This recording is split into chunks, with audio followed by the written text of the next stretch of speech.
All right. Hello, and welcome back to the Gumtree of Liberty podcast. I'm your host, Stuart, and I'm joined today by my co-host, Jack, and host of the No Way Jose show and a member of the Tower Power Hour, Jose Galison. How are you today? I'm doing all right. Thanks for having me on. I appreciate it. So I guess to discuss the Anarchist Handbook, which is a great book by Michael Malice, and I recommend everyone read it, or at least some of the essays from it. I think it's important first to define what anarchy is, but first, what was your path to libertarianism? What was your path to anarchy? Path to libertarianism, it was kind of like a slow thing. It was a few things. I don't know, how do I put this? I talked to Reed Coverdale about this before. I went through the theism, like I basically became an atheist at some point. I was raised in the church, and during that, going through that experience of I guess losing my faith or whatever, I know I ended up getting a lot of debates with my family and stuff, and then I really looked into the logic of it and stuff, and so I got really into logical tools, fallacies, stuff like that, and that was kind of what set the bedrock of having a decent set of logical tools to use, and those kind of came in handy throughout this process of through libertarianism and anarchy. I don't know if I could give you a definitive moment that I became a libertarian, but it was kind of as a young adult, I kind of started getting more into podcasts and radio and stuff like that. And I kind of went the route of came from the conservative side. I was doing Shapiro, and then I think I kind of slowly moved from Shapiro to Rubin, and then kind of moving along that pathway slowly. And I think I started listening to Rogan at some point, and I want to say I found Dave Smith on Rogan. I mean, maybe it was somewhere else, but I'm pretty sure I found Dave Smith.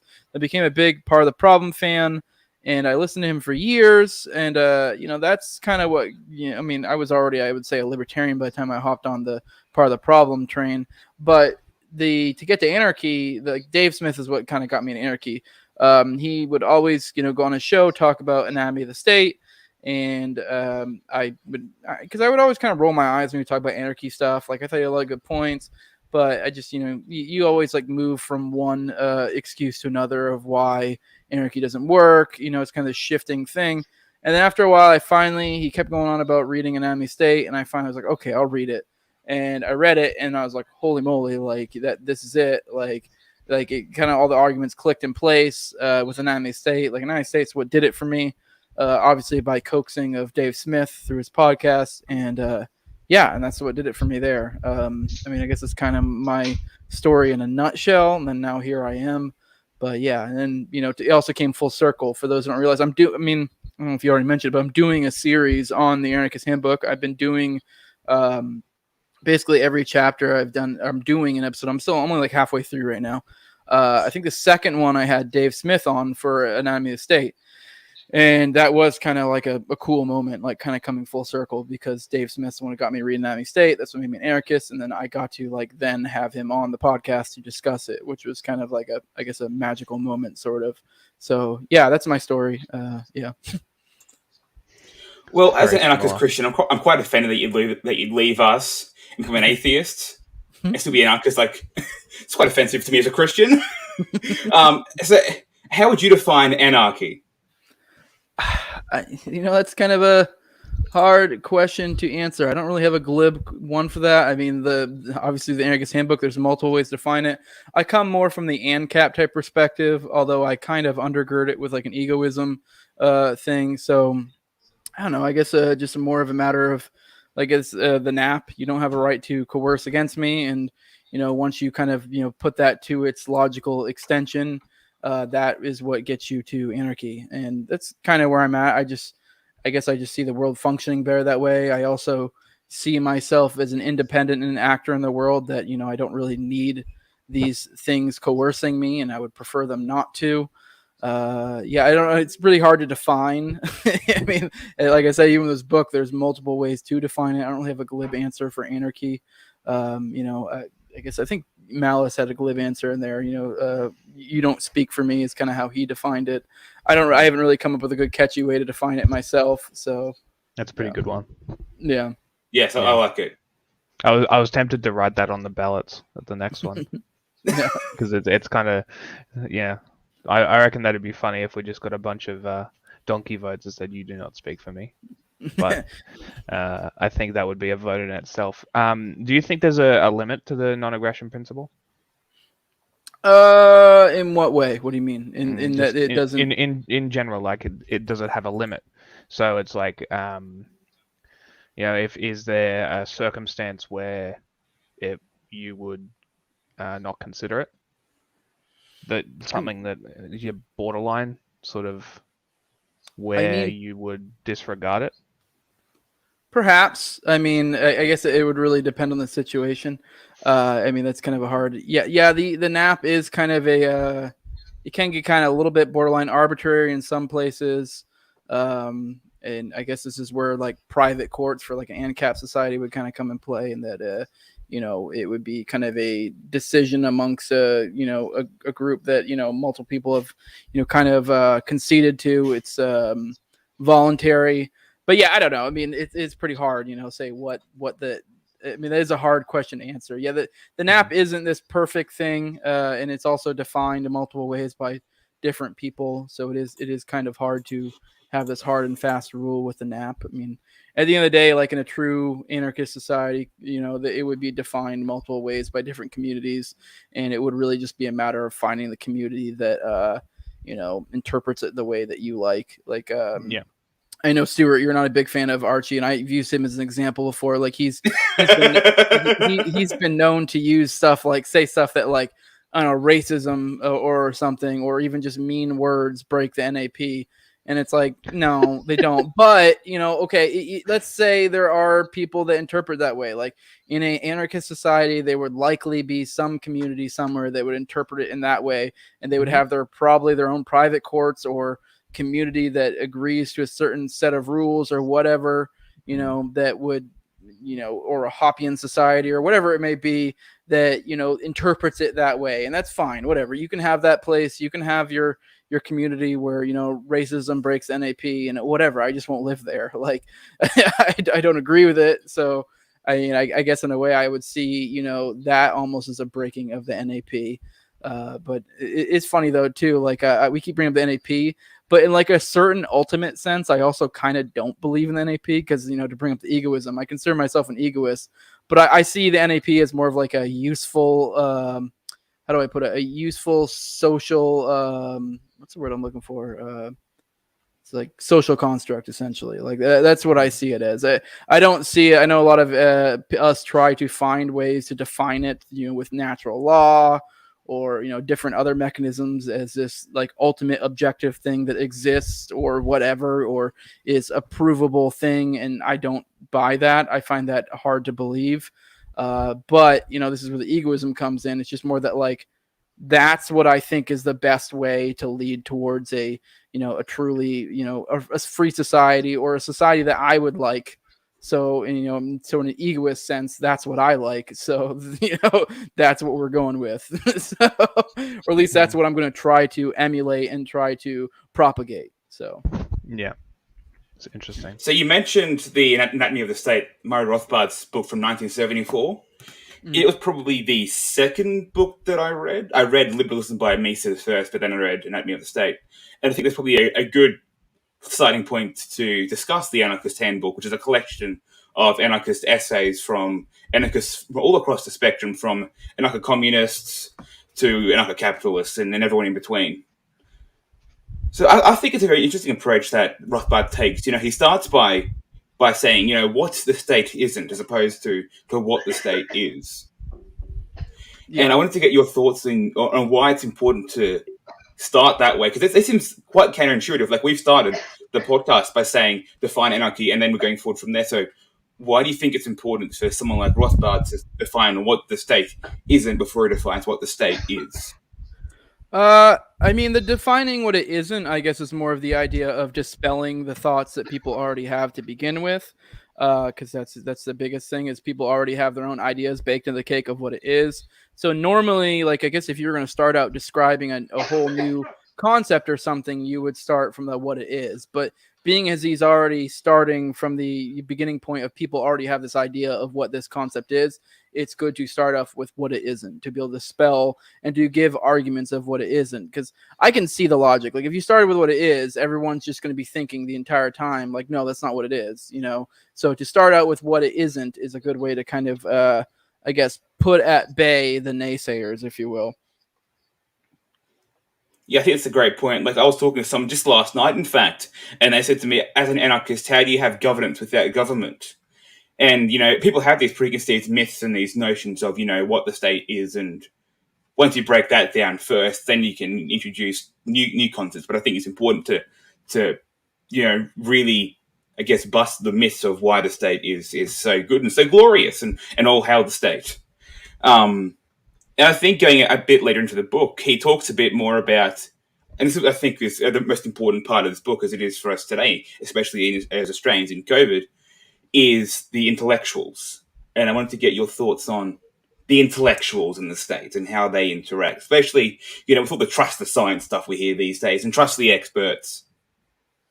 Yeah, I know this makes me a science denier, but or whatever. I actually don't even think I'm necessarily a science denier. I just think we've been told this thing from a young age that, like, you know, science is this, and then they tell you about, like, well, it's peer reviewed and blah blah blah blah and this and that, but you don't take into account some of the incentives in place that drive it, you know, the ways it goes.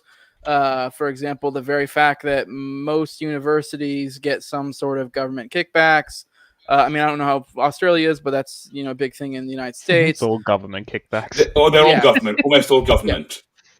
Well, yeah, I know there are some. I know in the States, I say this, but there are private universities and stuff like that. So I don't know how it is in Australia. So there are some that don't fit this mold. But even then, even in those institutions, you could make the case that, like, well, okay, those people are competing amongst their peers who already have these incentives in place, so they're just going to likely probably just fall in line with similar types of thinking.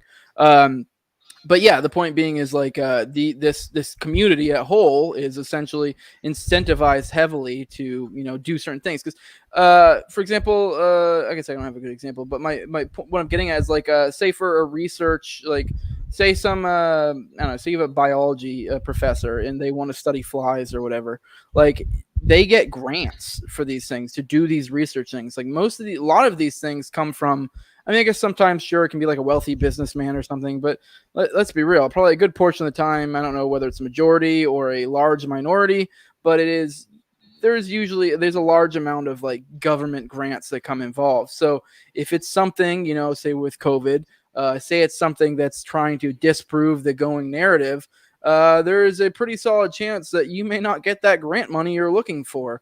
And, you know, I know people would say stuff like the rebut to that would be like, well, you know, these people are good people. I mean, maybe this isn't it, but a lot of people would say, well, there's no way these people would consciously do this. It's like, okay, well, for one, there are people who would consciously make actions like that. But even then, let's say that's not even the case. Even subconsciously, there are incentives that kind of come in place and people just kind of fall in line and fall into a certain type of thinking. It doesn't have to be a conscious way of going. So, yeah, I mean, ideally, like, yes, if we were in a truly free society, like, you would be able to have this, like, oh, well, science is this and it's peer reviewed and blah blah blah blah.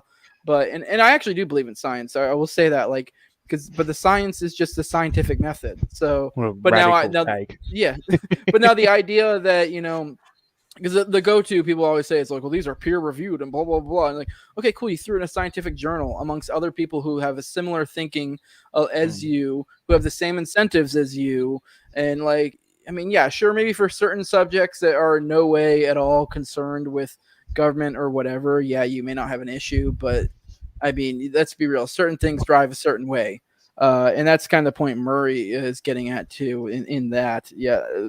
The whole idea of the intelligentsia or whatever. So, well, if they benefit from the state existing and working with them, why do people out there who then speak against the state? You know, if you've got a few, I guess, elite or intelligentsia who are speaking out against the state, what benefits them? What benefits them? That? I mean, I don't know. I mean, I guess they want the state to think their way. That's all it is. It's just a power struggle. That's all it is. I mean, sort of. I mean, like, I'm not even saying all intelligentsia are bad. Rothbard, I believed. I don't. I mean, maybe I'm wrong. I believe he at one point. I may be wrong. Maybe it's someone else I'm thinking of. I believe he had a professor position, and so he was in the same thing. It's not. I'm not saying all people. It's just it's the same thing with people in positions of government. Like, I mean, I may joke about all politicians, all this, but there are obviously going to be outliers, but it's the issue is an incentive problem. So it's just more that most people do this, and there are some outliers, and that'd be the same thing with like a Rothbard or I'm trying to think of other. I know there are plenty of libertarian individuals who held positions in colleges or in different scientific areas or whatever, and not they did the work against the state, but a lot of them struggled because they probably had a hard time getting grant money, etc., whatever. But yeah, I don't know. I guess for them, it really is just more of a personal thing. I'm sure there probably is some sort of, you could probably make the case that, being the one guy speaking out against the state kind of gives you a niche audience as opposed to being too, I think. Yeah. Yeah, no, for sure. But I don't know. I mean, their incentives, I guess it's kind of hard. I'm sure they have their own incentives. It's more honorable. They're against that. I mean, it could be as little as standing on principle, which is not something that we see very much these days. I think principled people are few and far between. Oh, for sure, yeah. I mean, definitely. Which is a bit concerning when you think about it. Yeah, but even then, I would say with people like, say like a Rothbard type, or even then, it was probably somewhat self-serving. In that that's what made him feel good. That's what he enjoyed. I mean, he probably saw, the same way that I kind of look at liberty from an egoist perspective of like, this is the kind of society that he wants to, encourage because that's what he sees as, something that will lead to the most prosperous, society, most peaceful, whatever. So, I mean, there's probably some portion of that, I mean, I don't know if you ever had kids or anything. So, I mean, I guess maybe there's not that, but, I know for me, it's entirely self-serving for me, like being this, because this is the kind of world that I would like to live in. And, the best way to go about it is to, push these principles. Like if I don't want people to hurt people, and if I want people to not hurt people and not take my stuff, the best way to do that is to not hurt people and not take their stuff. And it's also good to then also encourage other people to do the same. And so say because I do have children. This is the world they're going to grow up in. So I mean, I know I'm not going to like change the world or whatever, but I can have my own effect in my own area, my own community, whatever. And hopefully I can push these forward that, make a world a little bit better for me, my children, my children's children, so on and so forth. So I know and I guess you could make the case for somebody like someone, one of our kind in the intelligentsia, is they're more making a low time preference type decision. So, because I mean, with someone like the normal people that work for the intelligentsia, they're making the high time preference decision and getting the quick gains, the quick thing. But somebody like a Rothbard, I mean, think of the success of Rothbard now. Like compared to while he was doing what he was doing, I'm sure it's way higher than at that point. So, I mean, I guess it didn't really do much for him in that sense because he's dead, but, yeah.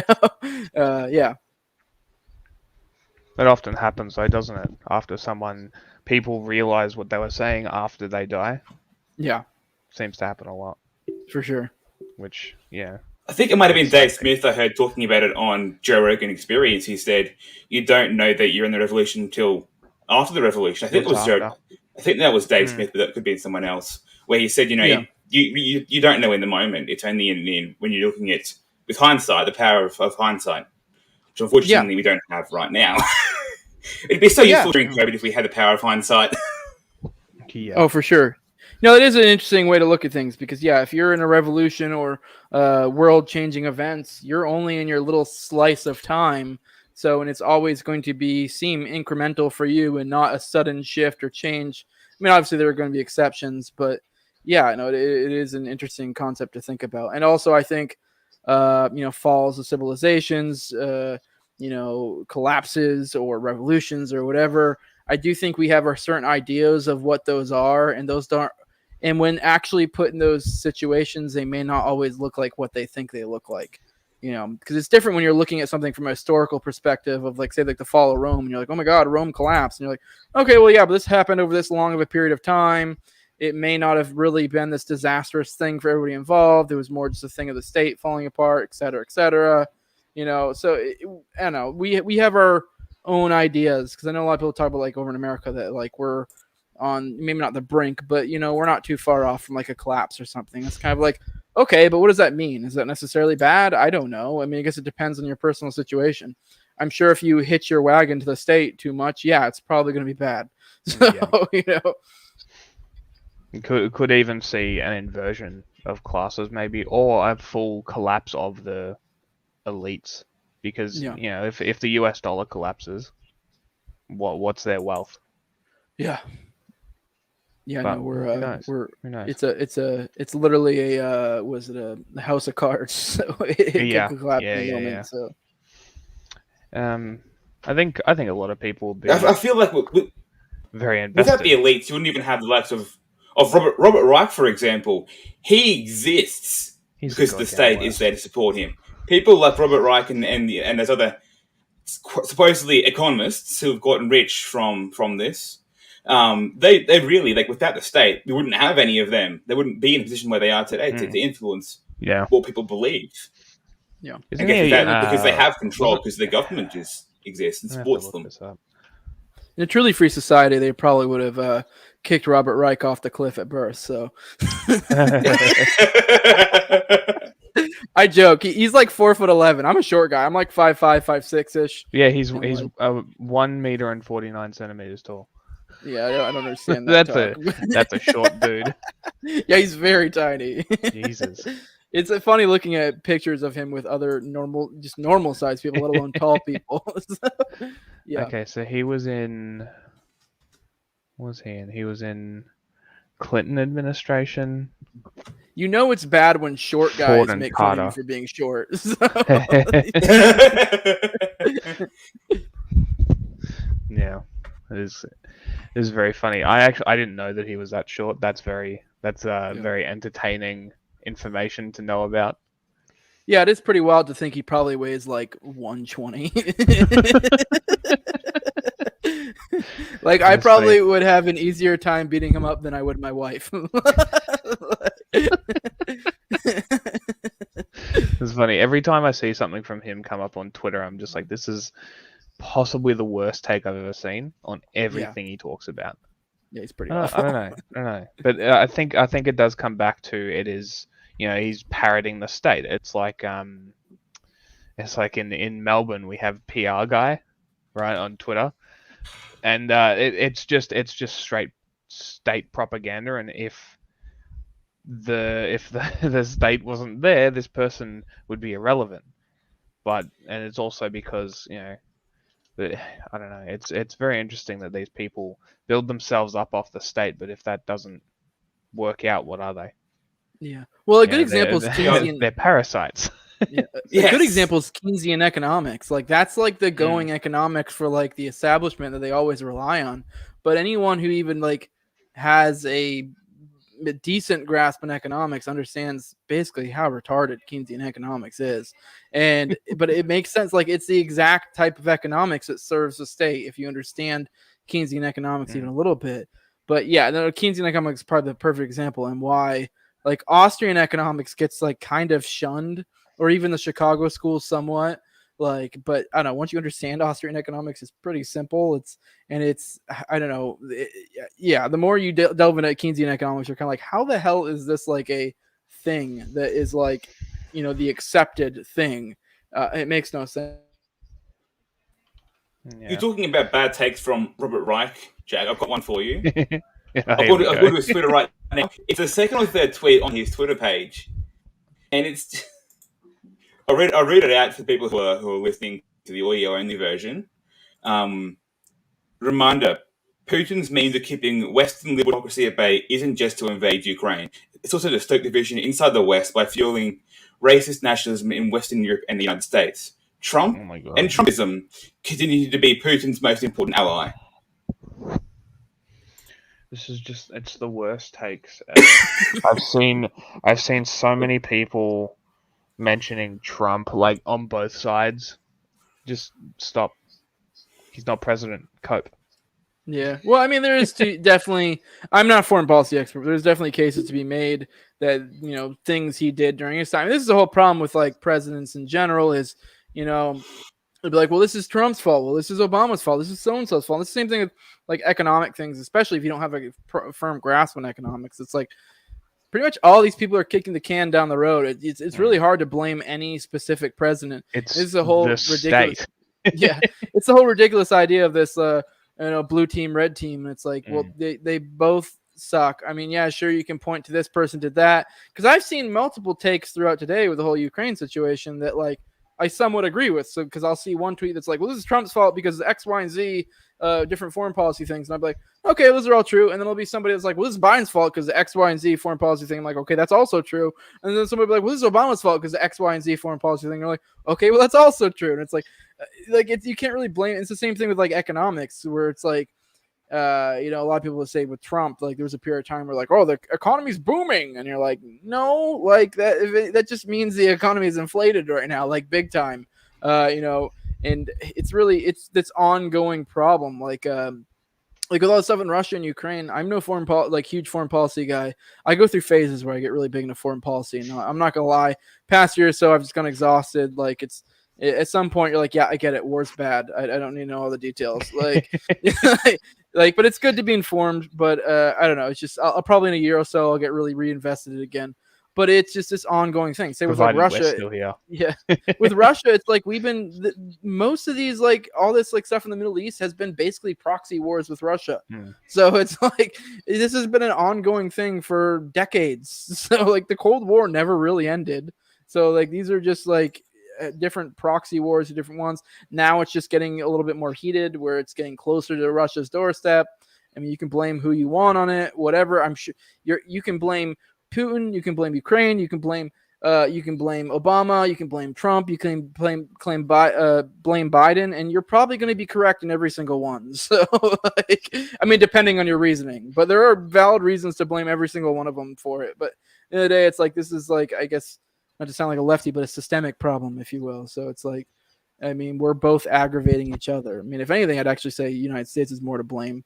But yes, we're this is a notable thing that happens. You have nuclear powers playing war games with each other with the entire globe. Like it's going to accelerate and get worse and worse and worse. Like, and to bring it back to Rothbard as well, you wouldn't have. It wouldn't be as bad as it is right now in Ukraine if it wasn't for the fact that the state protected the media and the elites. You have all these think tanks that are funded by, Lockheed and all the other military industrial complex industries, and they're funding these think tanks.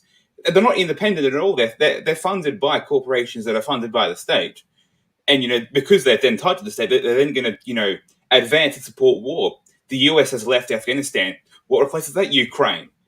So suddenly you have all these elites who are being war hawks to benefit the state and to benefit the military-industrial complex. That's what it's all about, really. It comes down to people who are benefiting from the state, then arguing in favor of what the state wants. And you wonder why that is, because they're biased, because they're being paid by the state. Well, yeah, and most of them, too, are also paid by, like, I don't know, like arms companies and stuff. So usually a lot of these are, like, think tanks that are funded by, Raytheon or whatever, and they then obviously have a little bit of a bias, and I'm sure they get kickbacks from the state. I'm sure they have their own lobbyists, et cetera. Yeah, I mean it's very biased. Like, and it's one of those things where I'm trying to think. There's someone who said this, but I wish I could remember who said it. But like, say with like the media, because a lot of people be like, with the media, it's not necessarily that like they like say corporate media that they are like intentionally biased. I mean, I guess they are. You can probably say there's some combination of it, but it's more an idea of like there's a certain incentives there. There's certain frame of mind that occurs in the people that work there. There's also this idea of like it's not that necessarily like say you have someone who has these like war hawk takes. And it's not that they got on CNN or MSNBC and then decide to have Warhawk takes, or they did it in an inorganic way. It's more that they wouldn't have been hired if it wasn't for those takes. So it's like they may genuinely have those takes and genuinely believe them, but the only reason they're sitting there is because of those takes. Like they're not going to take the person who's the Scott Horton or whatever and be like, hey, you get to have a show on CNN or whatever. Like obviously, like that's not someone they're going to hire. And even then, of the people that hire them, it may not even be an intentional thing on their part. It's just a matter of that, like, it doesn't fit their vibe they're going for, and it's not necessarily they're doing it intentionally. It's the same idea. They had someone above them that only got hired because of their maybe possible genuine beliefs. I'm sure there's people at some point that are maybe the plotting, mustache twirling type people that are borderline genuine evil. But I think most of the time it's just a simple concept of incentives. Like these are the people who incentives are in place, and because of that, like that's how they landed these positions. Talking about funding, not sure if you saw it or not, but there was a headline. I don't know whether it was old. It probably was old, but it was the Washington Post. They're like, war makes you safer and richer in the long run, right? Like, are you serious? And do we know how much Bezos is invested in the military-industrial complex? Because I bet you he is. I bet you he's got some kind of investment in there. And then there was another one that I saw from the senator in New Hampshire. She was like, as the threat of Russian invasion looms, we are united on the need to provide military assistance to the Ukraine so it can defend itself, right? And I looked up, I said, follow the money trail. Who's lining their pockets, right? I looked it up. 5 defense contractors are our top 20 donors: BAE, Raytheon, Northrop Grumman, Sierra Nevada, and Honeywell. General Atomics, General Dynamics, and Lockheed Martin are in the top 100 as well. So if that's sort of, I wonder why she's saying that sort of thing. And you can find it through the money trail. It's always the money trail. You can always track it back. Yeah, with that exact headline, I saw someone put out a really good meme today. I wish I could remember who it was or bring it up. But they, the 1984 line, like "War is peace," slavery is freedom, ignorance is something, I forget. And so they had like 3 separate, very recent articles. Like they had that one for war is peace. They had, the ignorance one, slavery or freedom is slavery. They had this like one article that recently came out that was like something they're like, freedom is this common thing of common rallying cry of racist or whatever. And so then they kind of like did this like weird circle back to slavery. And there was something about ignorance, about the idea of that, like, and this is one that was very common, that went around a lot, especially with all the COVID stuff. There was admissions from Fauci straight up that like, hey, we didn't release all the information because we were worried how you guys would interpret this. Like, yeah, no shit. Like, it's like, well, we can't like say it was like the mask stuff. I want to say it was the mask stuff. He said at one point, like, oh yeah, we knew that wouldn't work, that wasn't going to work, but we didn't want to like undermine the trust of the public or something. I'm like, that's just a fancy way of saying that like we lied and we didn't want to tell you. Well, there was one instance where he lied about masks not being available, but because he was like, oh, but the health staff need it, right? And there was another thing where he's like, yeah, you could have just worn a scarf or like a the thin things is like a, it's still something. It might not stop everything. It might not be as effective as a mask could be, but it's still something.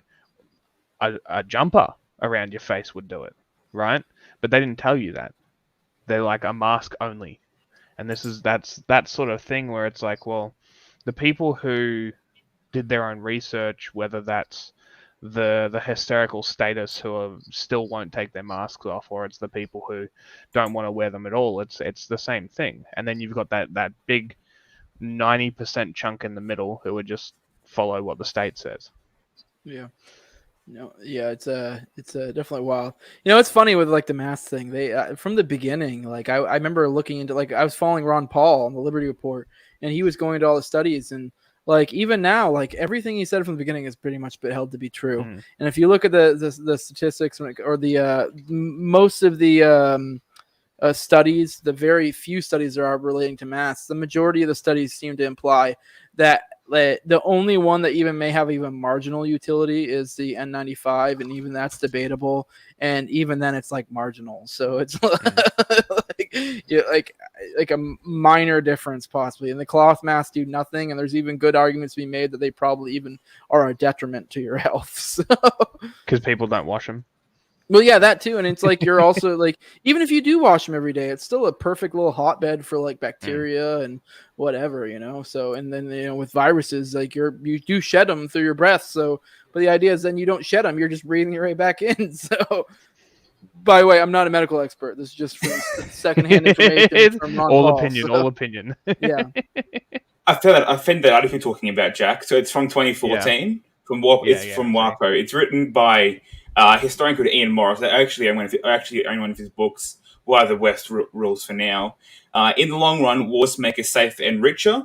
Unfortunately, I can't read it because it's behind a paywall because it's the Washington Post. But what do you know? What do you know? I know. But what do you know? He's been given research fellowships by the Hoover Institute and the U.S. government's National Endowment for the Humanities program. Look at that. So, the money trail proves true again. A think tank and the government. Yeah. And then I just looked up when Bezos bought the Washington Post. So it was 2013.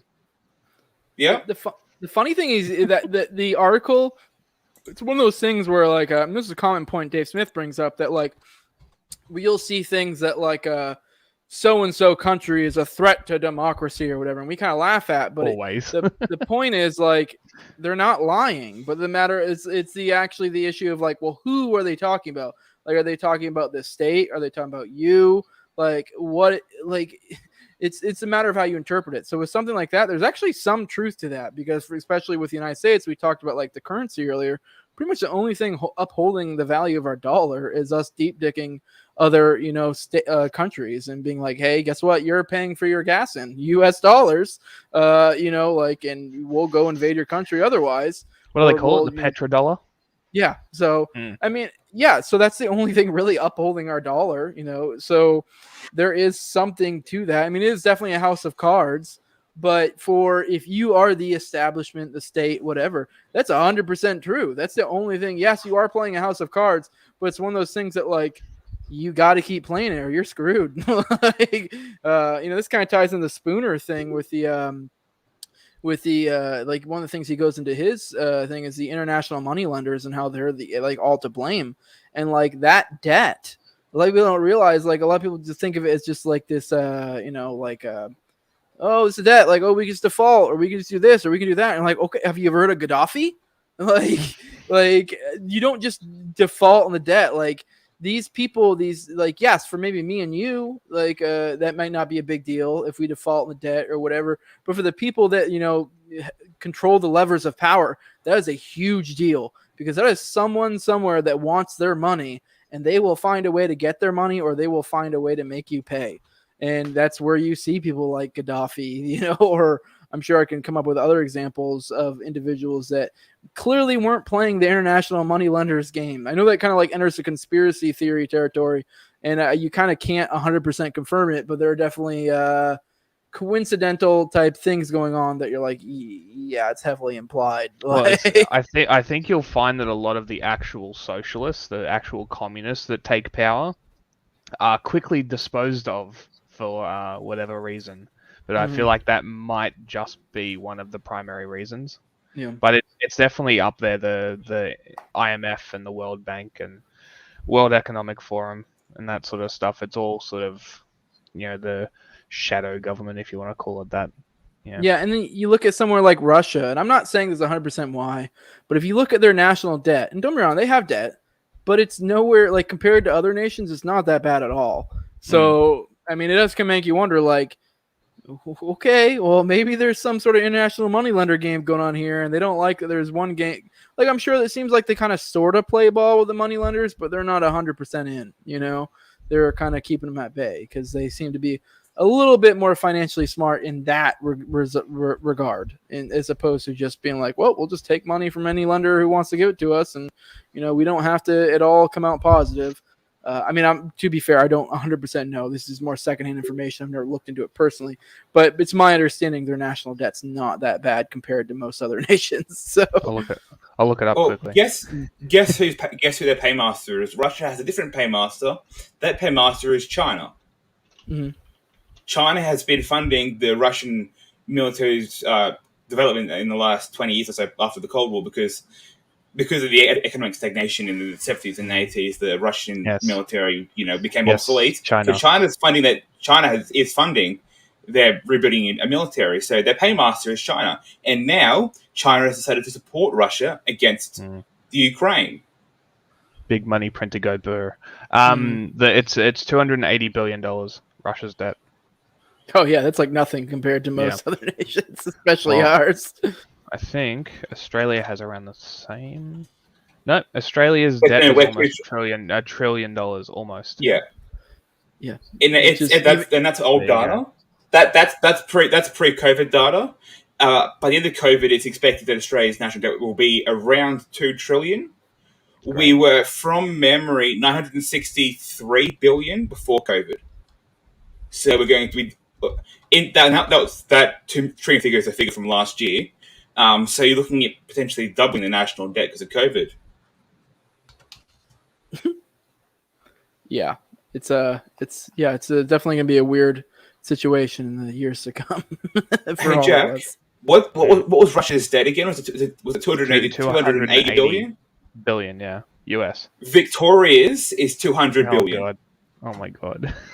So a single state of Australia has almost as much debt as the Russians do. To put that in perspective. Yeah, which is an indicator of essentially how cucked you are to the international money lenders. So, and you made the point that then you add the extra dimension if they're pulling it from China that they're basically have a probably opposing money lender.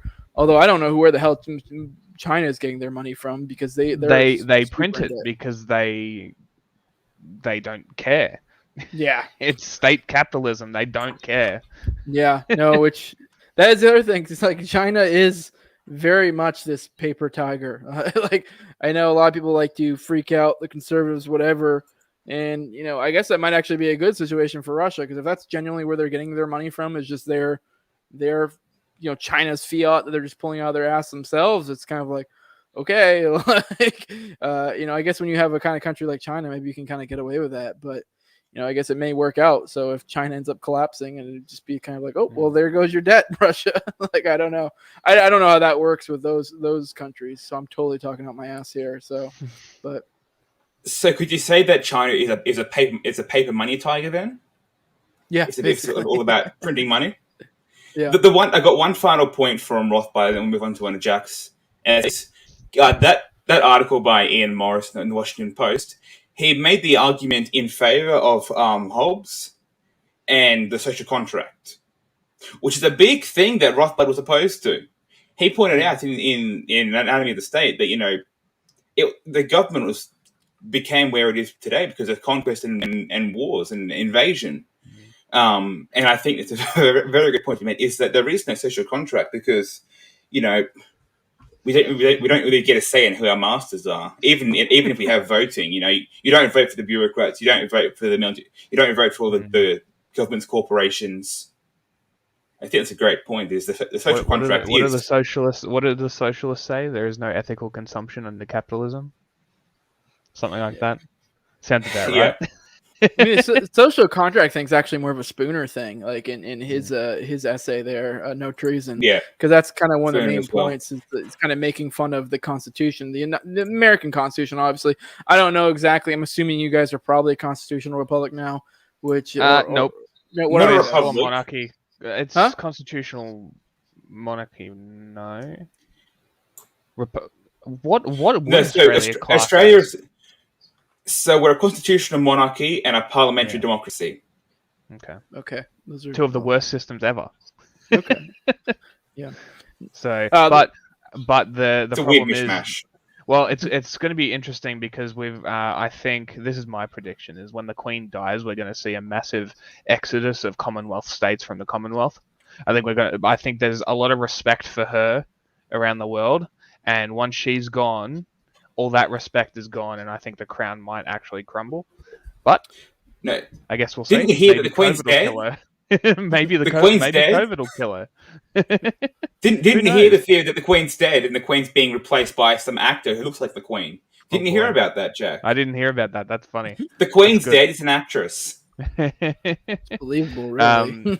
But the other problem is if just before we move on to the next one is if Australia was to become a republic, the people running the country right now will not do it properly. It will turn way worse than it already is, and that's my biggest issue, which is why I don't think that we should even consider looking into becoming a republic. But that's me, just because there's I just don't think the people in power right now have the capacity or the brain power to actually devise something that could protect people for hundreds of years to come. Yeah, I mean, I don't know anything about your government, but I would think if they did, transition governments, especially if it wasn't some sort of revolution or crazy change, they would likely, like, if you did go the constitutional republic route, they would likely just probably create a derivative of it, and so it would probably just end up being a shittier version. So I can kind of see what you're getting at. I don't know, I could be wrong. I don't really understand your country at all. I struggle to understand my own. So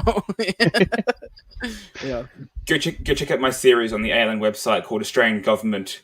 I'm breaking it down on how it works for everyone. I've got 2 articles out so far on how it works. I'll be honest, I probably won't. Nobody reads anymore anyway. No, I always suggest if you're Australian to check it out. Or if you're very it's all podcasts these days. Is it? Okay. Yeah. So. All right. It would be very random thing for someone like me not in your country to really go on a tear of how does this country's government work? I mean, maybe one day I'll get it, because it's kind of like sometimes you get in those rabbit holes of things you get interested in. Maybe one day. Yeah. So, yeah. So, are we going into? Sure. One of your essays? Do you want to look at Max Stirner? Because you mentioned Egoism. Sure. I think that's a good tie-in. So do you want to go over that one and explain sort of his base for his essay, and we'll talk about that. Sure. Are you asking me, or are you? Yeah, asking you. Yeah, you probably have a better grasp of it than I do. Egoism. I'm trying to think. I'm bringing up the page in case something comes to me. All things are nothing to me. That's a good way to start with. That's one of the beginning portions of that thing. Really, it's a better version of objectivism in my opinion. Like, I don't know if you guys are familiar with objectivism. It's with Ayn Rand, it's the concept of like selfishness or rational self-interest. It's the same idea, but brought to the logical extreme. Because I don't know, Ayn Rand goes kind of weird, different directions. It's basically the idea of that. It's kind of the starting point is you. And the funny thing is, like, when it comes to egoism, it's anarchy, but like in an ultimate sense. It's like, because there are ancoms that are egoists, there are ancaps that are egoists. It's almost like this thing that like is undergirds it. So like, because it kind of like explains things like natural rights, stuff like that. Whereas it more just makes a point of like, well, those aren't a thing. Like he calls them spooks. Like, these are just ideas in your mind. Like, yes, I mean, I kind of made the point earlier that I see them as a useful concept, but I still understand at the end of the day, property rights are just something we made up. I do think there's a useful thing, and I'm sure you probably could point to specific instances in nature and be like, well, this animal has property rights or whatever, but you get in this really weird subjective area, and I find it easier just to be like, well, I find this to be a better way for the world to operate, and we're going from there.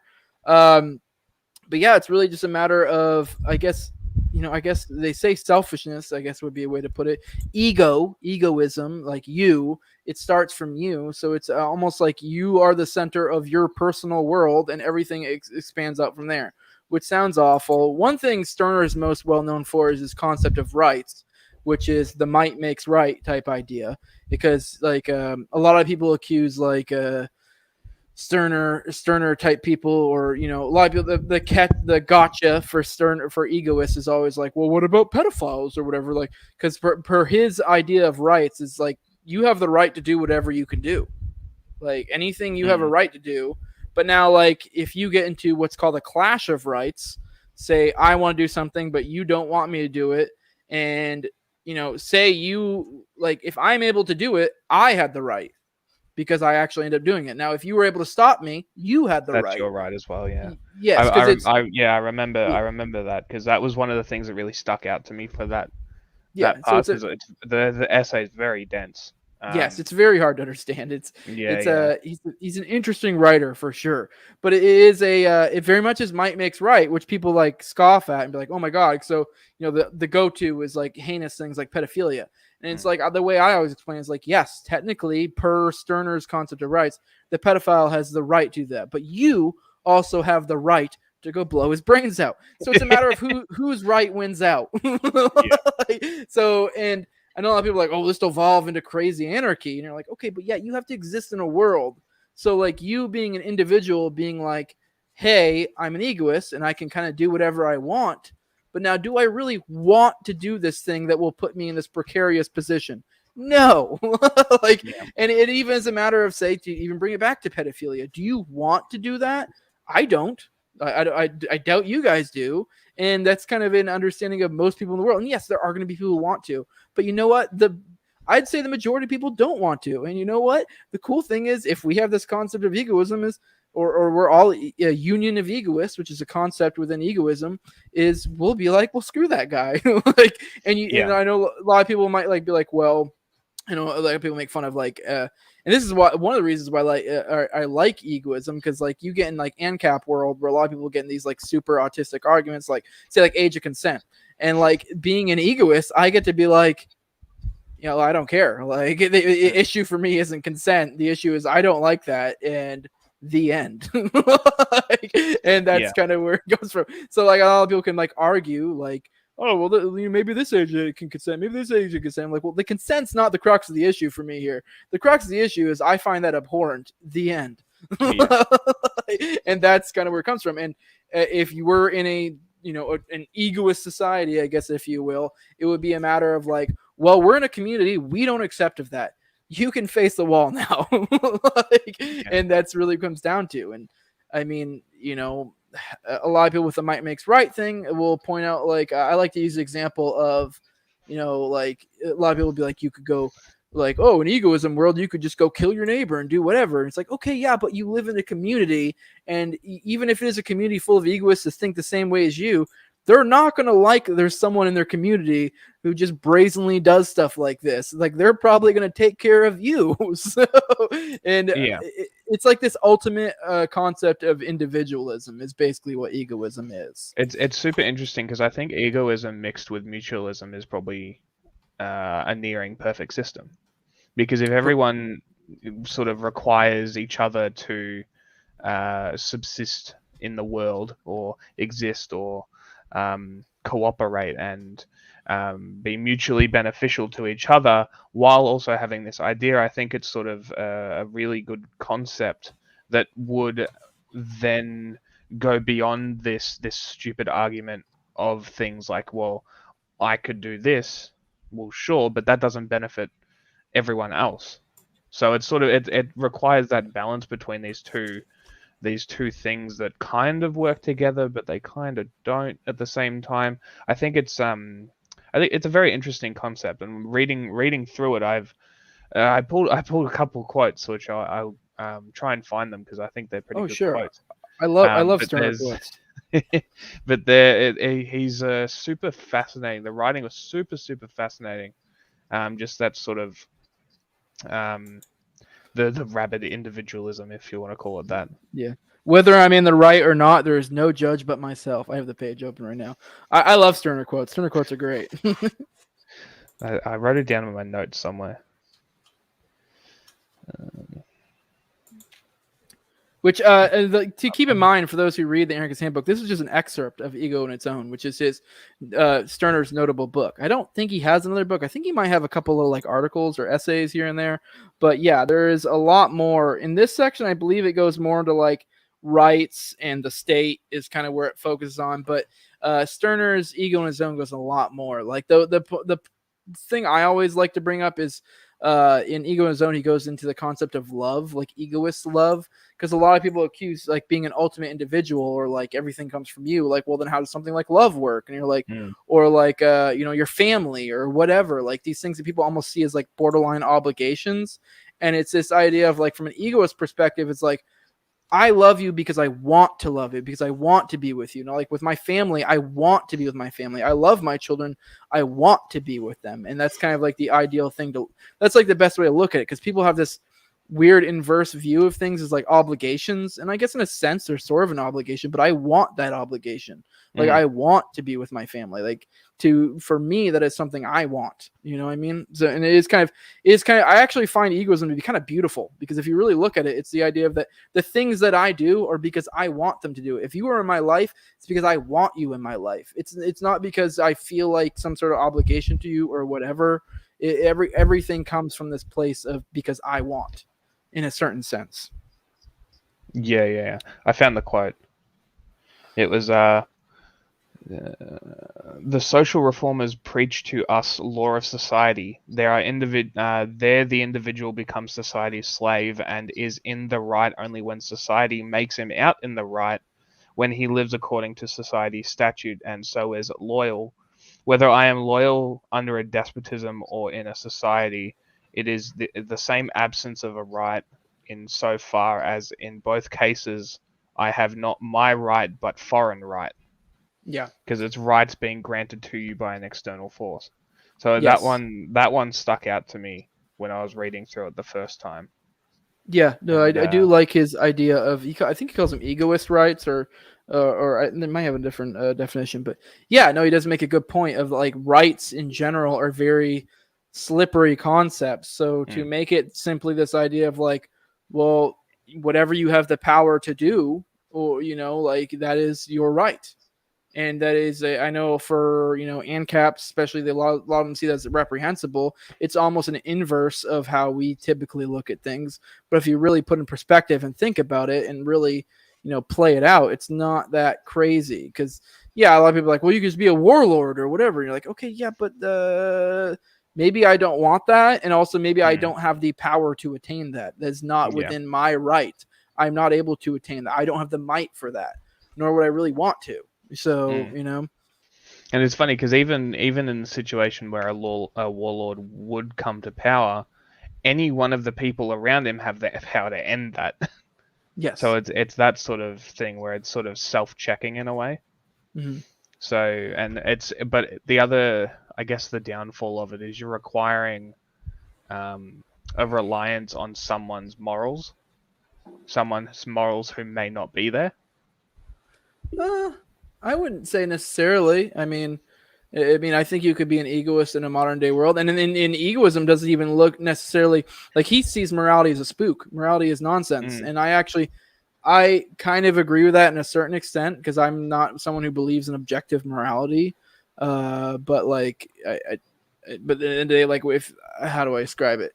Like when it comes to like good and bad things, or what people normally describe as good and bad, I don't have to use an objective morality to get there. I can completely come from it from a subjective perspective and be like, what, like, I don't know, say, I think an example. I mean, not to keep going back to pedophilia, like something like I see that as bad because I don't see that conducive to a good society. I don't like it. I think it's, abhorrent, and that's really all I need to it. And that's like egoism at its core. It's like, it's not necessarily a matter of like morality. It's just that, from my individual perspective, fuck that. And it really doesn't require much more thinking than that. And, whether that's like biological or individual, it kind of doesn't matter. I mean, my own individual perspective is screw that. And if I can get enough other people to agree with me, we can make some sort of initiative to deal with that. And you know, in an egoist society, or even a group of egoists, or even if you want to be an egoist in a society that's not full of egoists, you can literally just hack their morality or their line of logic and convince them of why this is bad. They're like, oh, well, you think the floating man in the sky thinks that? Okay, yeah, that's totally why that's bad. Let's go deal with it. Like, I mean, whatever you got to use, you know. I mean, it's funny. There's a portion too where he goes into like things like lying. You know, this is in the Ego Zone, on this excerpt in this. He goes into lying, how like, you know, when it comes to like morality being a spook, he basically goes into how he has no issue with lying. So say something like, and like, I don't either. I don't have a moral issue with lying. I have more of a practical issue with lying. I like to be someone that people can see as being someone you can trust as a source of information. So I don't make it a habit of lying, but I can tell you damn sure if I'm ever in a situation where my ball's in a vice and lying is what will get me out of it, hell yeah. But it is a matter of like a cost benefit thing. If it's some like silly little thing, like, no, I'm not gonna lie. Why would I like impugn my respectability in any way for some slight, you know? But it would have to be something pretty big. Now, like if I'm on trial because I did something awful, let's say I killed someone, like, yeah, I'm gonna, if I'm under oath, I'm not gonna be like, yeah, I killed him. like I'm not an idiot. Like it's I'm honest, but to a fault, not to a fault type deal. So and it's and that's kind of the issue, like the thing with morality. Like if I had a concept of morality, like lying's bad, like I'd be like, oh, I can't do that. It's not necessarily an issue of that. It's more of a practical concern, you know. It's like, and I also don't really like to lie. It's kind of annoying. Like, why do that? Now it's inconvenient. Now I have to keep track of my lies. So, That's what always trips people up, isn't it? They can't keep track of them. Yeah, it's almost always what trips them up. It's why politicians always end up coming out as liars, because they can't keep track of them. Yeah. I think it was Jerry that said to go to the politician's first speech, their maiden speech, to figure out what they were actually like. Yes, that was Jerry. And then you compare it to their speeches now, and you'll see how they've changed. In the modern day society is such a game changer with like the way internet is and stuff, because in the past, like these politicians used to be able to say whatever. They could say one thing at one speech in Nebraska, go to Texas and say something completely different, and no one would be able to trip them up. Hillary Clinton. Yeah, no one would be able to tell the difference, because it's like, what are you gonna do? Send some sort of, what are you gonna send mail to someone, you know, on the other side of the country and be like, hey, this is what she said. Like, you were almost relying on journalists to tell you that they're saying something different, which they never would, or not. That's not necessarily accurate, but most, I guess, the corporate press, because realistically, people are like, oh, journalists were so truthful. If you really look into it, I doubt they were. I highly doubt it's changed at all. Mm-hmm. There are the principal journalists, and then there's the corporate press. So it's just that sort of thing. I decide whether it is the right thing in me. There is no right outside me. If it is right for me, it is right. Possibly this may not suffice to make it right for the rest. That is their care, not mine. I love Stirner. That's a good quote. He's so blunt. I think that's why it's so it rubs people the wrong way, because he's so blunt about it. He's not just trying to dance around what he means. He's just saying that if I want to do it, I'm doing it. Yeah. And it is funny too, when you do read Ego Zone, it is a completely, it kind of shifts your way of thinking about things, because it's like you read it and you think like, oh, this guy just wants to do awful things. He's a piece of shit. He just like, you know, whatever, you know, all the bad things that come to mind with selfishness or, you know, some sort of extreme individualism. But then when you think it through, it's like, no, this guy actually is kind of describing sort of being a good person, but because he wants to be. Yes. Yeah, because there's the good people who do it because society wants them to. But really, it's the outward appearance. It's the mask that slips, right? Mm. So the person is not the mask that they wear. So it's that sort of thing, and it's in the most simplest term, it's a brutally honest society. Mm. That's all it is. Yeah, I think anyway. And that idea of doing good for the society when it's in your own interest is it's a concept called enlightened self-interest, and it ties in with Ayn Rand and the Objectivists. Is that you're doing good for the community because it also helps benefit you. And I think even though I'm not an egoist myself, I think it's a very good approach to take to life. When you're doing good things, is that you can do it for yourself. You can do it for your own self-interest, even if it benefits society. Like, people think that self-interest and the greater good per se, they polar opposites, but then they can often overlap. Yeah, for sure. And egoism demonstrates that.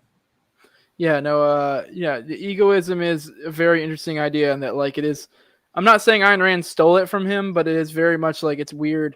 Like egoism is like when you read it, you can see so many other ideologies that like kind of seem to borderline spring from it. And maybe I'm not saying they did it intentionally. It's just a matter of like this is kind of way that ideas propagate. Like there's a little bit of postmodernism in there. There's a little bit of objectivism. There's a little bit of even like agorism and stuff like that. Like you can see all sorts of different stuff when you read it. It's really cool seeing that. And then you can also kind of see some of the commies ideas and some of the lefties. You can see some ANCAP. You can see all sorts of stuff in there when you read it. It's I don't know. I guess I hesitate to say I highly suggest everyone read it, but if you're someone who's a little bit more read on this stuff, because it is dense reading. It's weird reading. I don't even know how to explain it. I had to go back a couple times for a few pages and reread the entire page because it's sort of it's so dense. It's very, very dense. Well, it predates Marx even. It's really old writing. Yeah. It is 1830 something, 1844. Yeah, he was buddies with Marx and Engels. Was 50 was 49 maybe was the Communist Manifesto. I'm pretty sure he was buddies with Marx and Engels, or maybe not Marx. I'm pretty sure Marx got actually kind of pissy at him because if you read it, you actually see lots of critiques of Marx and Engels in this. So, like if you're paying attention, like I always say that Marx was a moocher who made an ideology to justify his mooching. That's how I put it. Yeah. Not a fan. But well, just an aside, just as we're sort of transitioning, where did anarcho-communism come from? Is there an essay in the book that talks about that? I'll be honest, it's where I have a little bit of blind spot. Like, honestly, probably the extent of like ANCOM and anarcho-socialist stuff is not the extent, but a decent amount of it's what I've read in here, and it's only the little excerpts. I have gone. I've listened to a lot of audiobooks of like Goldman, but I'll be honest, that's a spot where I haven't really delved too deep into the lefties. But yeah, I mean, I guess a lot of people make the case that Stirner was a lefty, but I think he kind of transcends that in a way. But yeah, I don't know. I couldn't tell you. I mean, Bakunin would probably be one for like an ANCOM. Like I know he's one of the ones to go to for, I believe, the ANCOM types. I couldn't give you too much aside from what I've read in here, and even then I'm not too well read on it. Like basically what I'm doing, I haven't done the Bakunin episode yet, but for just so you guys know, basically what I do whenever I do an episode is I'll usually, like, obviously I'll read it and then I'll try to get an idea of what a good guest would be for it, because I'm trying to pick guests that steel man the ideas or like that's basically genuinely their perspective. So I'm trying to find people who fit that. I'm trying to think of a good example of that. Who was one that was a good one for that? I don't know. I can't think of one on the top of my head. But and then what'll happen is when I pick one, and then whenever I decide to finally like schedule it, then I'll read it over and over and over again. So I'll read it multiple times to get a good idea of it. But I haven't done any of the lefties yet, really. So aside from Benjamin Tucker, I did that.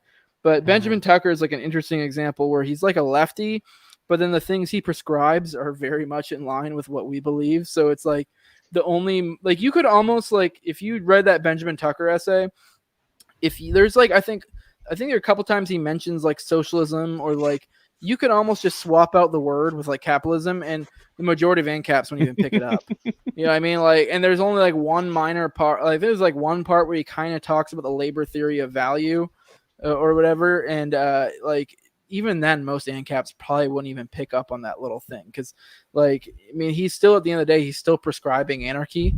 So it's like in it, Yeah. and like while he has a weird starting point, he ends up at the right finishing point. So it's like, okay, like, and even then the starting point's not that off. It's just a little bit off, you know. So I was from doing memory, Ancom's come back from the late 1700s. He's looking French Revolution and then developing into the Paris Commune and the like. So it predates Marx even. Marx he did not create communism. It existed before him. He reinvented it, per se. I mean, sure, the idea of communal living isn't new. It's humanity almost. But I did just I was doing a little bit of reading while you were talking. I did find on the Wikipedia there's a poem that Friedrich Engels wrote about Max Stirner. It says, "Look at Stirner, look at him, the peaceful enemy of all constraint. For the moment he is still drinking beer. Soon he will be drinking blood as though it were water. When others cry savagely, down with kings, Stirner immediately supplements, down with the laws also. Stirner, full of dignity, proclaims, you bend your willpower and you dare to call yourself free. You become accustomed to slavery, down with dogmatism, down with law." So it's not bad. It's very interesting. So it says Engels recalled how they were once great friends. Later, Marx and Engels wrote major criticism of his work. Yeah, I do like later in the Stirner one, he kind of goes more into like our relation with the state. Like, here's a good example of what he's kind of get. No one has any business to command my actions, to say what course I shall pursue and set up a code to govern it. I must put up with it that he treats me as his enemy, but never that he makes free with me as his creature, and that he makes his reason or even unreason my plumb line. And I don't know, it is very, I do like this section he picked that he goes into the idea of like, I forget how he puts it. I think he kind of goes into the ego versus the state, and kind of the idea how the state tries to get you to conform to it. And while you do need to some extent exist within it, like, because he brings up the point of making, like, don't make it your plumb line. Like, yes, you have to exist within it, but don't let it be your overriding, like, viewpoint or reasoning. You know, like, yes, I mean, maybe, you know, through egoistic means, not allow yourself to be put in a situation where they'll screw you over, but, you know, don't let that override your reason and accept this as the proper reality or the proper way of thinking, you know, and to let your ego rule over, essentially. Do you want to go and discuss Goldman while we're here, Jack?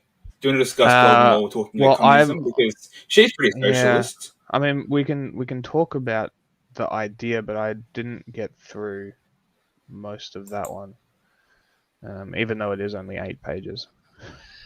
Oh, okay. Here's how he breaks it down. He breaks down his own will and the state, or the state's will, is how he breaks it down in there. And almost like there's two competing concepts going on at the same time: your will and the state's will, essentially. You know, and the idea is to not allow the state's will to override yours. Like this, people would let it. It would be like your sheep or whatever, just kind of fall in line with what the state says, kind of deal. Well, generally, the state the state is against the will of the people. Usually, the state is against their interests, working against the people. But they just convinced us that it's for our own good, even though it often isn't. Like, going to war doesn't make you rich, doesn't make people wealthy. It destroys us. It destroys the economy, and it leads to more taxation. Makes the rich powerful. Exactly. It makes the rich richer and the poor poorer. Yeah. So I went on a spree posting stuff. It's like this one says, "War is for empire, and empire only benefits the rich," which is true. Yeah, here's another example. It's the master is a thing made by the servant. If submissiveness ceased, it would be over with all lordship. Own will and the state are powers in deadly hostility, between which no eternal peace is possible. As long as the state asserts itself, it represents own will. its ever hostile opponent as unreasonable, evil, and the latter lets itself be talked into believing this. Indeed, it really is such, for no more reason than this, that it still lets itself be talked into such belief. It has not yet come to itself and to the consciousness of its dignity, which is kind of beautiful. I do like how he, like, you know, frames that as like your own will is like this beautiful thing that you just need to come to realize and accept. And that is actually a concept within ego in its own, where he actually kind of is like, we're all egoists. It's just a matter of accepting it and understanding it. Because even if you do exist in this thing, at the end of the day, this is the thing Ayn Rand kind of went to a lot too, is that like, in the day, you're all operating off of rational self-interest, to put it in Ayn Randian terms. It's just a matter of that you need to accept it and stop trying to fight it, because it's almost like this internal battle you're having, you know. And you know, for example, like it'd be a matter of like, you know, say with something like charity, like, or whatever, like instead of like trying to lie to yourself and you know, be like, oh, I'm doing it for, you know, these people. It's just a matter of like, just accept this makes you feel good. There's nothing wrong with that. You know, like if anything, it's weird that you're trying to fight this. Like, just accept it, you know, and it'll make you much more at peace with yourself, you know? That's funny. I didn't even think about it until just now. It just clicked as like Ayn Rand was probably the first political thing, like political ideological thing that I ever read. Like unwillingly, I heard about this book and I read it. Very, very interesting. Very, very interesting. And that was maybe 2018 before I went to the US, I think. And it snapped me out of my conservative stage, which was fucking good. Did you read one of her fiction books, or it was Fountainhead, I think. I read the Fountainhead good too. I'll be honest, I do like the ideas I got of it, but I was not very impressed with the story overall. I know a lot of people have a different idea. Like, I thought it was cool, but it came off to me as like, no, it was the train one. Is that? It's Fountainhead, I think. Yeah. Yeah, I think so. It came off like someone started with, hey, this is the moral of the story, and now I need to make a story to fit this. Yeah. As opposed to like, I mean, don't get me wrong, I think it's good to have for a story to have a moral, but if like you're just trying to force the moral of the story, I don't know, it comes off as weird. I didn't find it particularly interesting, aside from it might have been Atlas Shrugged, the one that I read. I think if you see the train one, I'm pretty sure in Fountainhead he blew up a train, or maybe no, it was the one with the chick. The chick was the main character, Dagny Taggart, I think her name was. I think that's Atlas Shrugged. As long as I've read it, is Dagny? I don't know, whatever. One of the two. I never read Atlas Shrugged though. So, hi Spider-Ruckus. I see you in the chat. Yeah, it was Atlas Shrugged. Okay, I've never read Atlas Shrugged, so I don't know. Maybe it's weird. I've heard people that love Atlas Shrugged and don't love Fountainhead, and vice versa. Maybe it's just a taste thing. One of these days, I need to get around to reading Atlas Shrugged. I enjoyed them both, honestly. I enjoyed them both, but that snapped me out of my. I think I was watching Steven Crowder at that point. So I've come on a big journey. It was like, because I went from wanting to join the military to now, so it's gone all the way down. So it's super interesting. Yeah, I was similar. I was Steven Crowder back in 2018 as well, but before then, I was pro-Hillary. So, oh boy, that's an even bigger jump. Yeah, I was never there. Crowder. I was never that. No, that's next level. I had my Crowder period. I think it was like Shapiro, Crowder, then Rubin at some point. So. I think everyone has their Crowder period. I'm pretty sure it seems to be a common trend. Because I first sort of got onto the internet in that like Gamergate era. So I was watching all of those people. So all the Atheist Plus sort of shit, that sort of cringe time of YouTube. Yeah. And I've come all the way around, which is fun. Full circle. You know, the atheism community is pretty awful. I'll admit that. It's so bad. It got so bad. Yeah. So bad. Yeah, it was. Bloody hell.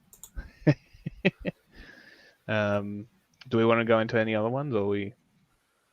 We can What do touch we on the think? Goldman a little if you want. I mean, I don't really. I'll be Goldman, honest. yeah. I don't have much to say in the Goldman one because, I mean, I have listened to a couple of her audiobooks, but that's forever ago. I don't remember much of it. But the essay in this isn't even really so much a socialist thing as it is like the way I interpret it. I had Thaddeus Russell on for that episode, and I think we had a slightly different interpretation of that essay. I kind of interpreted it as like kind of like a populism / elitism type dichotomy type because the whole idea of that essay was the majorities and the minorities and how they interact with each other. And that was the first bit. It literally says minorities versus majorities. The one thing that really jumped out to me in the first half that I did read was the which is very true and very relevant right now, which is the quantity quality thing. And that she's like and this was in 1910, mind you, that she was saying that quality was dropping for quantity and output, all that sort of stuff, which is very interesting, especially because she's Russian, right?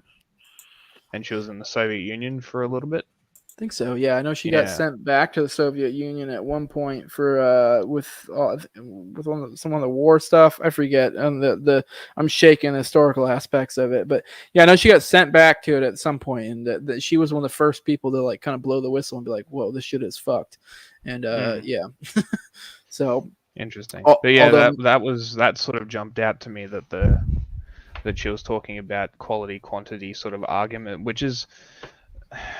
It sounded like it was almost criticizing capitalism, which is probably what she was doing. Sort of, yeah. Because it sort of spiraled and become that now anyway. So yeah. I mean, to be fair to her, I'd say she was criticizing state capitalism.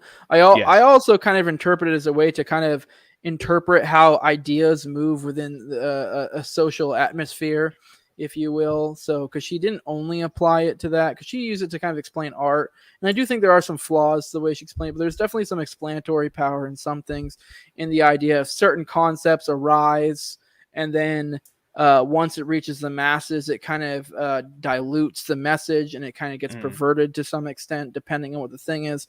And the whole idea of like these minorities drive concepts, whether it be, I don't know, say, even libertarianism is a good example of it. You have you have the Rothbardians or whatever that drive, where you could call them the minority, and have this idea that they push forward, and then along the way it gets perverted by the Reason, the Cato types, whatever, what have you, and it kind of slowly becomes this thing that they can shift the language once it ends up in the larger, once the idea disperses to the majority, it kind of becomes more. I guess you could almost say it's less concentrated, less pure. It becomes a tool to be fixed. Like I think one example I use, I don't even remember if it's in the book.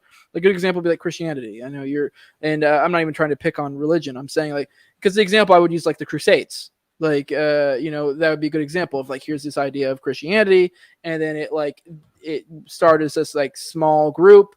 And then as it dispersed, it became, in some aspects, some places used it to their own ends, and the idea got diluted. But some of the Crusades, Christianity is definitely something. On that. Yeah, I mean, I was only an example. We don't have to go too deep on the Crusades. If you want. That was a good example in mind. Yeah, go ahead. If you want, though. No, but I think you are right. Is that with stuff that is often a good cause ends up getting diluted. I wanted to briefly mention up until Constantine. The Christian Church was basically the welfare state it did all the welfare stuff in the Roman Empire was carried out by the Christian Church until around 312 or so, and then suddenly it got corrupted because it was seen as being popular and being good, so all the rich people then got involved and corrupted it. I think that's a big problem that we have in society as a whole. Anything that starts off good then gets corrupted by people who are rich and powerful and come in and use it for their own cause and use it for their own good. So and that is like, even though that's what almost 2 millennia old, it still happens to this day. It's an ongoing lesson we have in history, is that any good cause can ultimately be corrupted. Yes. And it's the idea and that's one big thing she goes into, that these ideas come up from this minority, whether it be one person, a small group. It is like this idea is held within it. This minority drives the idea, and it kind of, propels society forward in this whatever positive way.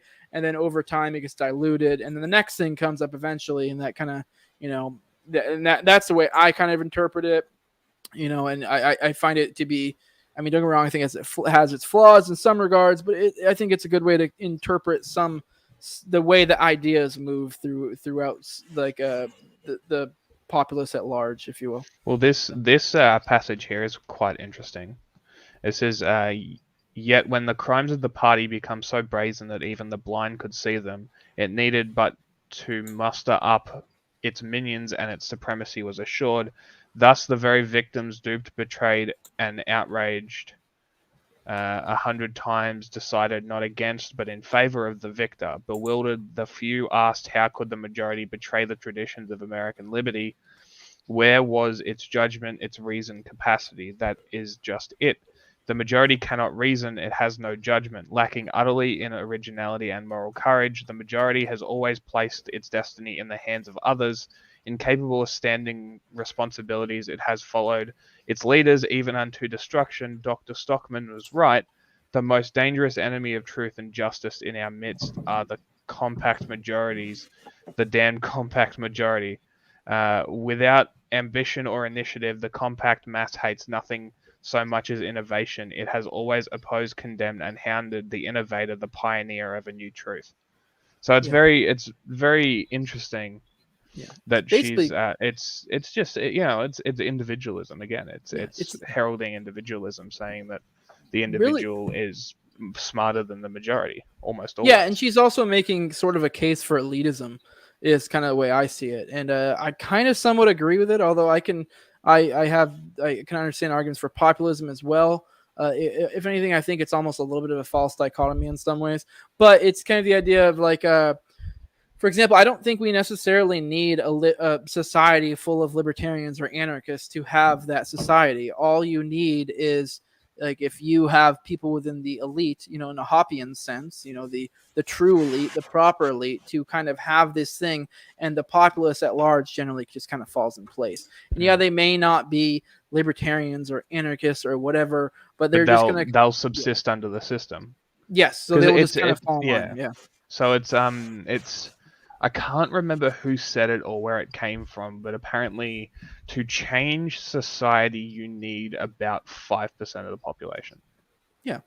Yeah, if we had 5% of people, libertarians or anarchists or whatever, that, I don't, like, if they were just, and I don't mean like pieces of shit, I just mean like people who, are in the community, upstanding people who live good lives, ideally people who are in like, positions of power, and I don't mean that in like a bad way, whether it be someone who's who has a local grocery store and is the owner, or someone who has a large contracting business or whatever, just people within the society that have these ideas that are like upstanding people. If you have enough of them, it just gets to the point where people just kind of like, oh, that's Joe down the street, and he's kind of a decent presence in our community, someone that we kind of respect and emulate. And then I think people will just kind of fall in line. It's kind of like living by example type deal. So and you don't need to convert them. You just they just kind of like understand, like, here's so and so, and he seems to have a decent life, and I'm just going to kind of roughly emulate him. So and this is why I always mock the left people who always do the theory arguments. It's my favorite thing, because everyone that does it, I'm just like, I don't care about your theory. Does it work in practice? Yeah. If it works in practice, it'll catch on. Yeah. So it's just, and this is why I always mock them every time they're like, oh, but in theory, well, I don't care about your theory.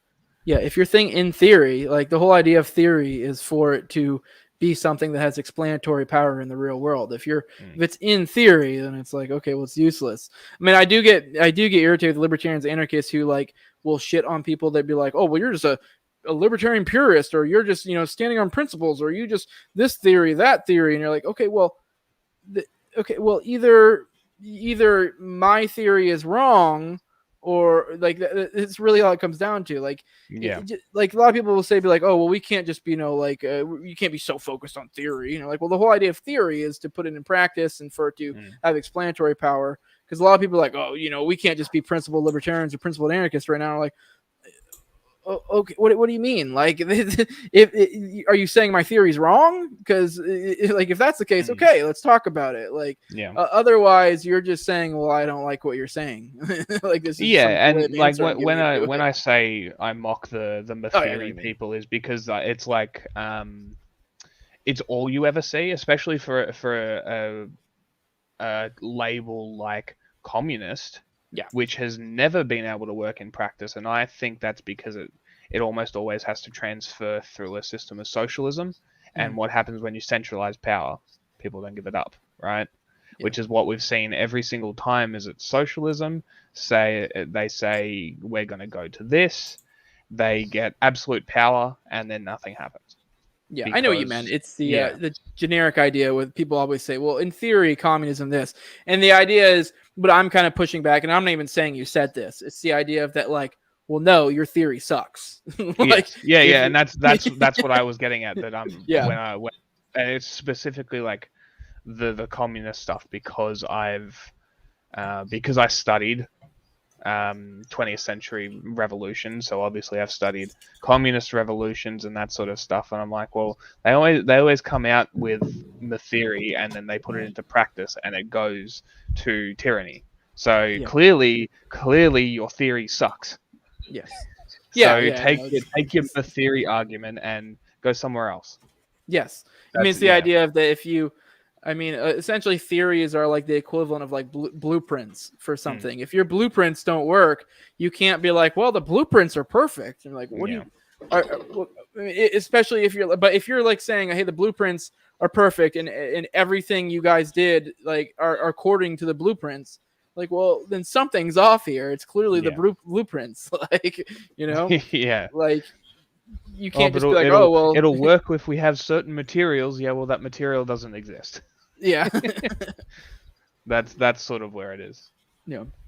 I wanted to finish up by looking at Lysander Spooner's essay, No Treason and the Constitution of No Authority, which is admittedly applied to the US Constitution, but I think it still applies to the Australian one, especially in the context of voting, where the voting means you consent, because for those who don't know, Australians have mandatory voting for people of all ages over the age of 18, and you get fined if you don't vote. It's only a small fine, let's say $100, depending on the jurisdiction, but it still is a fine nonetheless for not voting, and you have to vote on a Saturday as well. Every election day is held on a Saturday, so you have to go out, on your weekend to go vote, even if you don't want to. And if you don't want to go because you don't like voting, you get fined for it. You get punished for not voting. So can we really consent with our vote in Australia? And I want to read this. It's a long quote, but it's from Lysander Spooner. In truth, in the case of individuals, their actual voting is not to be taken as proof of consent, even for the time being. On the contrary, it is to be considered that without his consent having ever been asked, a man finds himself environed by a government that he cannot resist, a government that forces him to pay money, render service, and forgo the exercise of many of his natural rights, under peril of weighty punishments. He sees, too, that other men practice this tyranny over him by the use of the ballot. He sees further that if he will use the ballot himself, he has some chance of relieving himself from this tyranny of others, by subjecting them to his own tyranny. In short, he finds himself, without his consent, so situated that if he use the ballot, he may become his own master. If he does not use it, he must become a slave. And he has no other alternative to these two. In self-defense, he attempts the former. This case is analogous to that of a man who has been forced into battle, where he must either kill others or be killed himself. Because to save his life in battle, a man attempts to take the lives of others, neither in contest with the ballot, which is a mere substitute for the bullet, because as his only chance for self-preservation, a man uses a ballot. It is to be inferred that the contest is one into which he voluntarily entered, that he voluntarily set up his own natural rights at a stake against those of others, to be won or lost by the mere power of numbers. On the contrary, it is to be considered that in an exigency into which he has been forced by others, and in which no other means of self-defense offered, he is a matter of necessity used the only one that was left to him. Now, that is 1800s English. It's not the best to read, but the basic gist of that paragraph from Spooner is that just because you vote doesn't mean that you get sent to the government, because you have no other choice. And especially, I think in Australia, we get a lot of shit from Americans in particular for voting on election day. And I think it's like, well, just because you vote doesn't mean you consent to what the government's doing. And I think that's probably a very important distinction to make. Just because you vote doesn't mean you agree with the government, or Still just because pending you vote for. Okay, Jack. No, you vote for the least bad party, simply because you want to try and act in your own self-interest, because that's all you can do, really. Yeah. And I wanted to get your thoughts on that as an American. Yeah, no, there's definitely a stronger case for you guys you made, since it's mandatory, that the idea that Spooner is getting at, because I mean, a lot of people are aware. I don't know if you guys are. Where I come from, I would consider myself an agorist, which would generally be someone who would prefer not to use the political route in any way, shape, or form. Essentially, like I don't think voting necessarily or generally will get you to your desired ends. I think you're better off not voting. I also think you're better off not trying to take positions of office, or so on and so forth. I know a lot of people will be like, "Oh, well, messaging," but I have arguments for that. But point being is, I still don't. And this is where I kind of come at odds with some of my agorist compadres, where they will make the argument that like voting or political action is immoral. I don't think it's immoral. I just think it's not like pragmatic or practical towards your ends.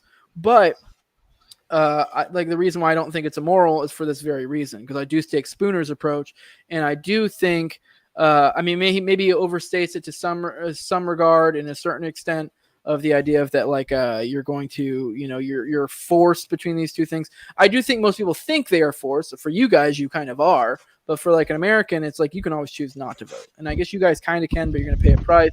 But even then, most people would see that and be like, okay, but what we're voting on is my property or whatever. So it's like, it's the idea of that, like, if I don't vote, I'm kind of leaving it up to,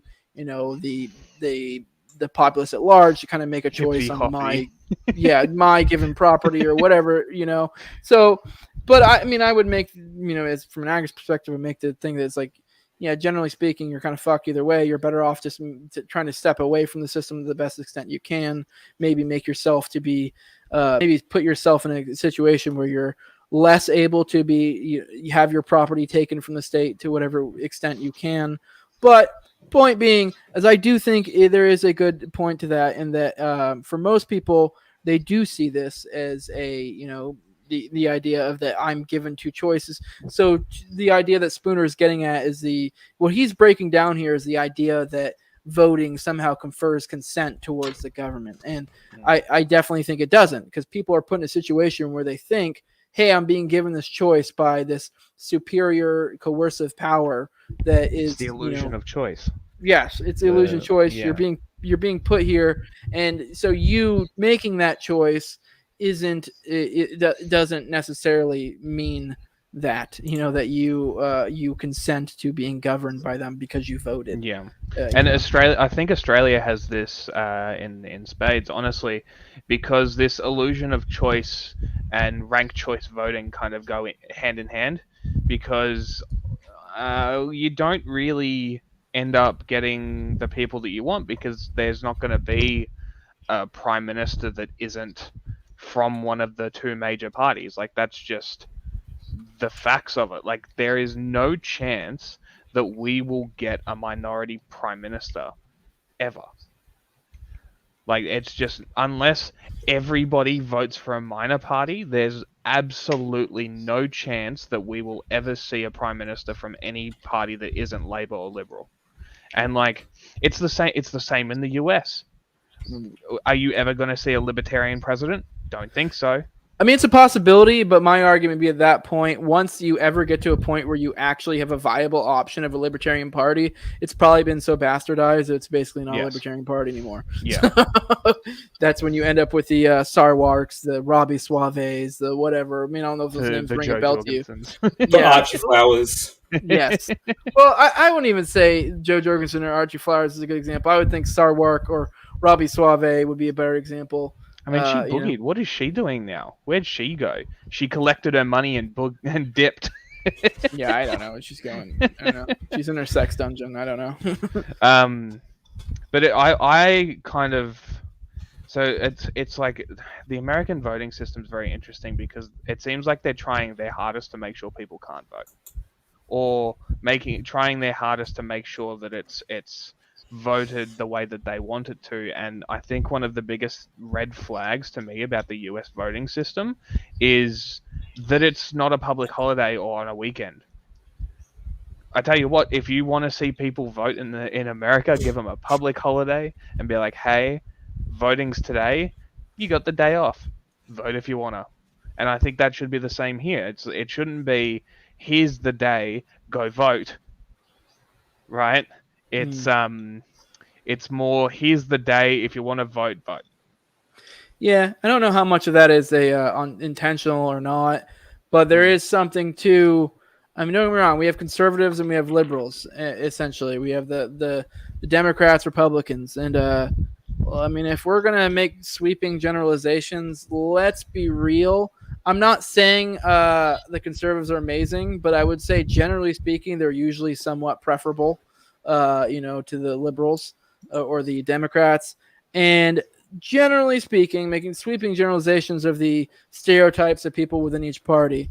If you're doing it on like a weekday or whatever, or not a convenient time, you don't make it a holiday. Generally speaking, the conservatives, Republicans are going to be the ones that have jobs, things to do. It's harder for them to get to voting. And the other ones, it's also more driven into their head of those ones that like, oh, get out and get the vote, type deal. So there's something to that. But at the same time, I'm also like, less voting, the better. Like, a lot of people get like freak out about voting rights and like, oh, we need to make, I'm completely fine with if like the idea of the Constitution initially was just property owners or whatever. I know it was like also just men, just whites, whatever. But the less people to vote, the better. Like, and this is kind of the idea like with Hoppian's concept of that like monarchies are preferable to democracies and anarchies preferable to monarchy. It's like the less people vote, the better. Essentially, a monarchy is just someone with one vote. Because it's like the less people vote, the more of a import is put on your vote, the more of a stake you have in it, etc. If you're a monarchy and you make a bad vote, that might be your head. So, yeah. So it's not to say monarchy is ideal. It's just I think it's actually preferable to a democracy, and then anarchy is preferable to monarchy. So. Yeah, I actually had someone have a go at me because I said that democracy is shit. I'm like, clearly you don't understand. Yeah. It's not my problem that you don't understand. Yeah, if we give everyone an opinion on super important matters of a stake in something, it'll totally turn out well. Yeah. Yeah. It's all you need is 50.1%, and then you can order around the other 49.9%. That's it. Yeah. That's I need to fix my car and I need help on it, so I'm going to give the entire nation a vote in how I proceed with this. I'm sure this will work out well. It's basically the Swiss system then, because they vote on all major laws. All Swiss people vote in a referendum on every major law, I'm pretty sure. That's not necessarily a bad thing. Really, like it's better than a representative democracy, because representative democracy still puts the populace's voice with one person. It's still a flawed system where if it's where a system like that, everyone gets a say, right? Everyone gets to say their piece. Where my issue comes from that representative thing where it's like, oh, we have to vote and then a single person represents that vote. Well, that doesn't work, because that one person can be corrupted with money at a bare minimum, right? And that is so easily abusable. And this is, that's a whole other argument though. So, well, at the same time, people can be seduced by offers of free stuff. Yes, by government. So they're going to be corrupted. Generally speaking, I think the less people who vote, the better. So, generally speaking, Yeah. I think it's probably a good spot to finish up on. Yeah, I think so. Finish up, fuck democracy. So where can people find you, Jose? I'm on YouTube. My show is No Way Jose. I'm Jose Galison. You can find me on YouTube. I also have the Tower Power Hour show that I'm a co-host frequently on. That's on YouTube. That's also on all the major audio podcatchers. With Tower Power, I would suggest doing on YouTube or Odyssey. It's more of a viewing thing. But some people like to listen to it, so whatever. But my show is No Way Jose. It's on YouTube, all the major audio podcatchers, Odyssey as well. If you want to follow me on Twitter at 2020 No Way Jose. And like I said, we're doing this Anarchist Handbook thing. I have some good stuff. I've got a few episodes of Dave Smith. I've been doing live reading on like agorism type stuff recently. I know that's not as flashy for a lot of people, but I've been enjoying it. So I don't know. Come check out my content if you like what you heard here. If not, then don't. I don't care. Thank you, and thanks for joining us today. No worries. Oh, thank you. Thank you.